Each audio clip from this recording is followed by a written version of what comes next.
기도하겠습니다. 때를 따라 돕는 은혜를 주신 하나님 아버지 감사합니다. 오늘도 하나님 은혜 보좌 앞에 담대히 나가는 예수 그리스도만을 의지합니다. 하나님, 정말 우리의 시간표, 우리의 조급함이 아니라 하나님의 선하신 뜻, 완전하신 뜻이 이루어질 것을 믿고 또 하나님이 역사하실 그 때를 기다리고 또 하나님께서 우리와 함께하고 계심을 믿고 오늘 주어진 이 하루도 우리 모두 승리케 하여 주옵소서. 예수 그리스도 이름으로 기도드립니다. 아멘. 하나님 말씀 보겠습니다. 이사야 30장 18절입니다. 그러나 여호와께서 기다리시나니 이는 너희에게 은혜를 베풀려 하시며 일어나시라니니 이는 너희를 긍휼히 여기려 하심이라. 대저 여호와는 정의의 하나님이시라. 그를 기다리는 자마다 복이 있도다. 아멘. 이사야 30장 18절을 본문으로 나의 조급함으로 될 일도 빠르게 안 되는 것은 아닌가? 나의 조급함으로 될 일도 빠르게 안 되는 것은 아닌가? 라는 제목으로 하나님 말씀 전하겠습니다.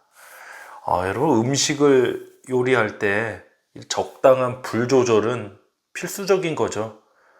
만약 이 그릴 같은 데서 바베큐를 할 때, 나 빨리 음식 먹어야 되겠다. 나 빨리 스테이크, 삼겹살 해 먹어야 되겠다 해서 그릴을 무조건 불을 제일 세게 해놓으면 어떻게 됩니까? 겉은 타버리고 또 속은 안 익고, 그렇게 해서 속이라도 익어야 되는데 겉은 타고 속은 안 익고 이렇게 해서 못 먹는 경우가 나오지 않습니까?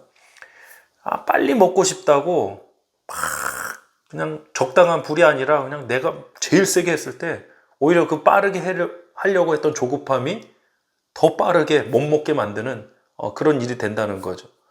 농부가 씨를 뿌려놓고 이거 왜 빨리 열매 안 나오냐, 결실 안 나오냐, 그리고 땅을 파서 매일 다시 한번 보고 덮고 이러면 어떻게 열매 맺겠습니까? 기다려야 되죠. 이 기다림이라는 것이 어찌 보면 막연할 수도 있습니다. 그러나 모든 결실, 열매 맺은 가운데는 기다림이 있었다는 사실을 잊지 말아야 합니다. 우리 인생에도 예외가 아니죠. 기다림 없이 또 준비됨 없이 갑자기 이루어지는 일이 없다는 것입니다. 그런데 이 기다림이라는 시간이 결코 우리가 만만하게 볼 것은 아니라고 생각합니다. 이 기다림의 시간을 통해서 또 우리가 어떻게 해야 되느냐, 연단받고 준비돼서 정말 하나님이 쓰시는 깨끗한 그릇이 돼서 하나님께서 역사하시는 그때에 준비된 그릇 되길 주님으로 축복합니다. 조급함이란 무조건 빨리빨리 일을 처리한다고 조급한 게 아니에요. 우리가 살다 보면 빠르게 일을 처리해야 할 때도 분명히 있습니다. 근데 어떤 사람들은 이 빠르게 처리해야 될 일도 자기가 게을러서 느리게 처리하는 것을 그걸 인내한다 이렇게 포장하면 안 되겠죠. 조급함이란 그냥 단순히 일을 빨리빨리 처리한다 그런 의미가 아니라 조급함이란 하나님의 뜻과 계획하심보다 앞서가는 것을 의미합니다. 사울왕이 그랬습니다.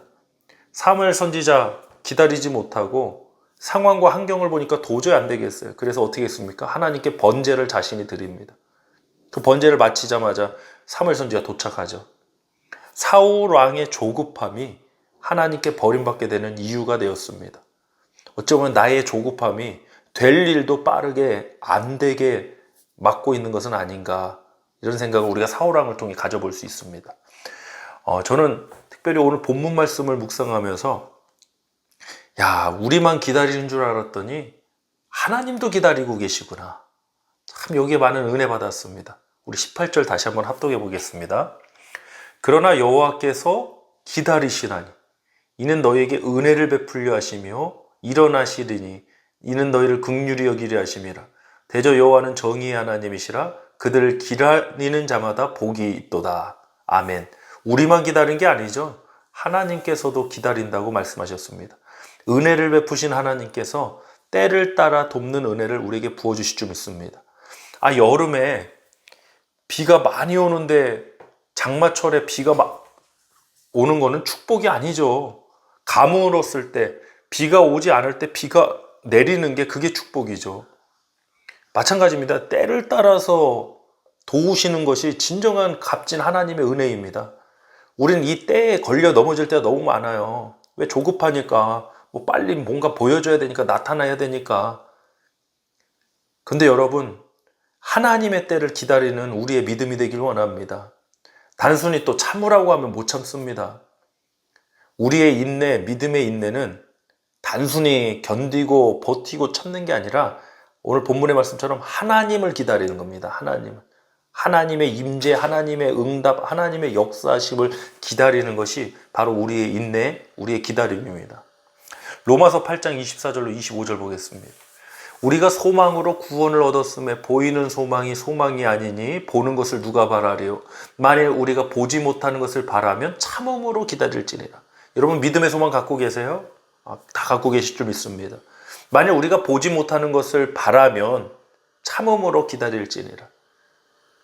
믿음의 소망을 품은 자들의 반드시 거쳐야 될 일이 바로 참음으로 기다리는 모습이에요. 인내하는 거예요. 약속의 성취를 믿고 인내해 나가는 거죠. 히브리서 10장 36절로 39절 보겠습니다. 너희에게 인내가 필요하면 너희가 하나님의 뜻을 행한 후에 약속하신 것을 받기 위함이라. 잠시 잠깐 오면 오시리가 오시리니 지체하지 아니하시리라. 나의 의인은 믿음으로 말미암아 살리라. 또한 뒤로 물러가면 내 마음이 그를 기뻐하지 아니하리라 하셨나니 우리는 뒤로 물러가 멸망할 자가 아니요 오직 영혼을 구원함에 이르는 믿음을 가진 자니라. 아멘. 너희에게 인내가 필요한 이유를 무엇이라고 했습니까? 바로 하나님의 뜻을 행한 후에 약속을 받기 위함이라 했습니다. 이것이 바로 믿음으로 사는 겁니다. 하나님의 뜻을 행하는 것도 믿음으로 사는 사람이 하는 것이고 약속을 받는 것도 믿음으로 사는 하나님의 자녀들이 받는 것입니다. 씨 뿌리는 비유의 말씀 여러분 기억하실 겁니다. 하나님의 말씀이라는 동일한 씨앗이 뿌려졌음에도 길가 돌박 가시떨기에 떨어진 말씀의 씨는 열매를 맺지 못했습니다. 오직 좋은 땅에만 결실이 맺어졌습니다. 누가복음 8장 15절입니다. 좋은 땅에 있다는 것은 착하고 좋은 마음으로 말씀을 듣고 지키어 인내로 결실하는 자니라. 아멘. 항상 결실 열매 맺은 가운데 무엇이 있습니까? 인내, 기다림이 있습니다.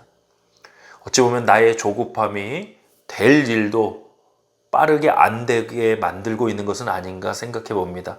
오늘 이 하루 나의 시간표, 나의 조급함을 내어버리고 하나님께 온전히 맡기는 하루가 됐으면 좋겠습니다. 하나님 반드시 정확한 때에 완전한 때에 우리에게 응답하여 주실 줄 믿습니다. 기도하겠습니다. 할렐루야. 하나님 아버지 감사합니다. 늦지 않으신 하나님, 우리가 알지 못하는 그 때를 아시는 하나님, 오늘도 우리 가운데 임재하여 주시고 또 하나님의 선하신 역사와 뜻을 하나님의 때에 이루어 주시옵소서. 우리는 마음이 조급합니다. 빨리 되지 않으면 안 될 것 같고 빨리 무언가 나타나고 보여줘야 될 것 같은데 우리가 이러한 모든 것들의 싸움에서 항상 믿음 가운데 있게 하여 주시옵소서. 항상 믿음으로 인내하고 믿음으로 하나님의 때를 온전히 바라는 우리 모두가 되길 원합니다. 오늘도 주어진 하루를 살아갑니다. 이 하루 의미 없는 하루가 아니라 하나님의 응답하심, 하나님의 역사하심을 믿음으로 인내하는 복된 하루 되게 하여 주시옵소서. 감사드리며 예수 그리스도의 이름으로 기도드립니다. 아멘.